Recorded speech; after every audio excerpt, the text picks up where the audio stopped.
Dr. B here, out and about, and welcome back to my channel. I am in the busy streets of North Park, San Diego. It's so nice outside. I'm just sitting here enjoying my water.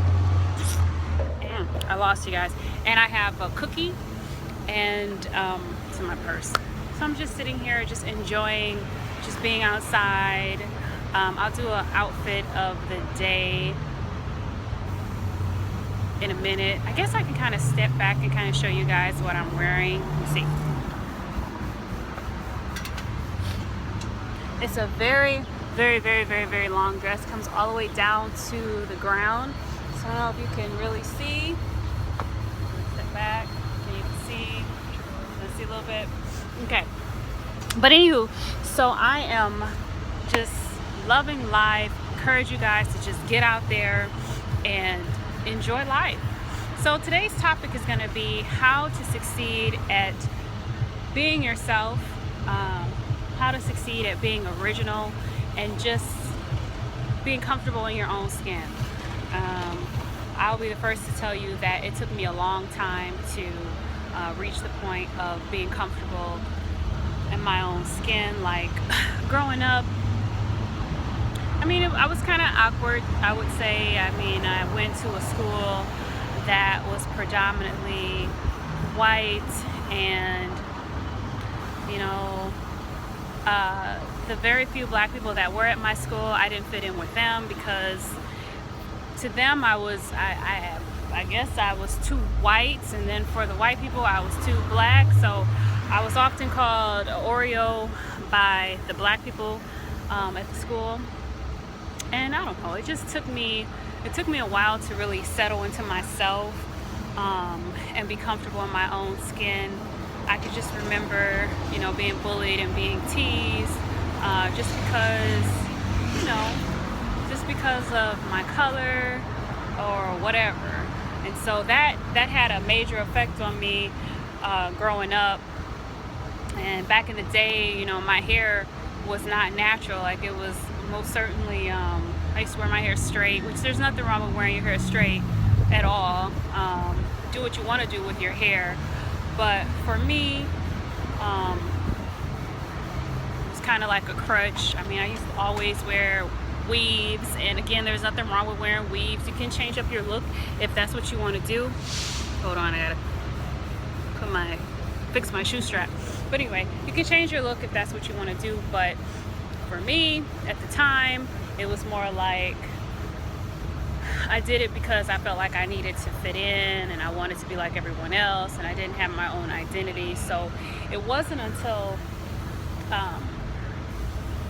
the 8th grade, actually, when my teacher gave me a book by Maya Angelou, I Know Why the Caged Bird Sings, and then I started reading that book.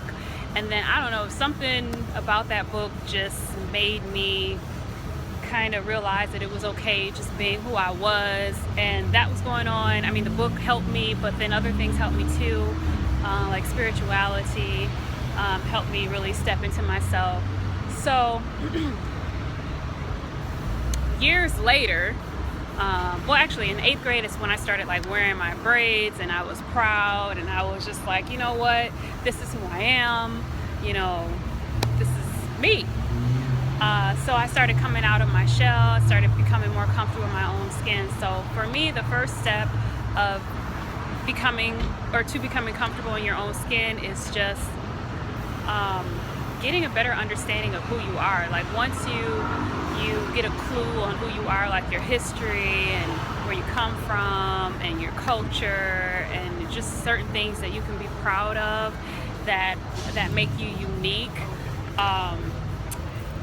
I think then you feel better about being in your own skin. So anyway, fast forward, I think in like 2002, 2003, I decided to wear my hair natural. So when I was in middle school and high school, I did not wear my hair natural. So 2002, 2003, I started wearing my hair natural, and I joined a natural hair community online called Naturality, and I'm pretty sure it exists today, and I'm pretty sure it's like so popular now. But I went natural. When I say I went natural, I mean I stopped processing my hair altogether. I went natural at a time when it was like just coming out, like it was becoming popular. It's super popular now, but back in the day, like 2003, 2004, it was just becoming like popular to do it. But anyway, I started reading books about natural hair care. I started reading books about just, you know, once again becoming comfortable in your own skin.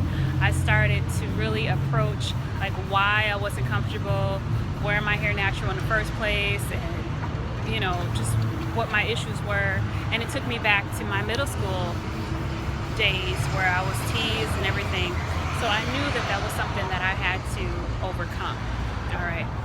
So let me move my chair out of the way. There's a lot going on out here.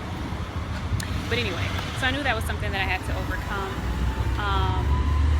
I just faced my fears, and I cut off my relaxed hair, and that was many, many moons ago, and I never looked back. Just became more secure in my individuality, and I realized that, you know, that I was perfect just the way I was. And, you know, it wasn't like a presto change-o thing. It was a process. It's a process to become comfortable with whoever you are, because especially like in today's society, women and men, but mostly women, are pressured to look a certain way. And, you know, it could be a lot of pressure for a woman. There's an idea of what beauty is, and come to find out, you know, everyone's beautiful in their own way, in their own unique way, and you stand out more when you decide that you don't want to be a carbon copy of everyone else. Like you just stand out, and I think people notice you more because you don't look like everyone else. And so one thing that I have learned is there's freedom in just being yourself. You know, like I don't have to fit into anyone's box. Like I'm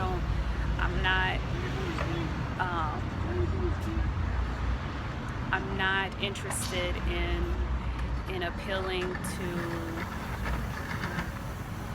what people like and what people find pleasing to the eye. I'm interested in being true to myself, and if people find it pleasing to the eye, then that's a great thing. But I think people find confidence pleasing to the eye, and you develop confidence actually when you decide that you're just going to be true to yourself, and you're just going to be comfortable in your own skin.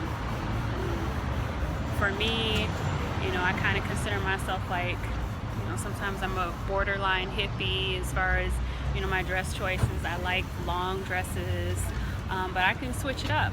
But I dress according to how I feel.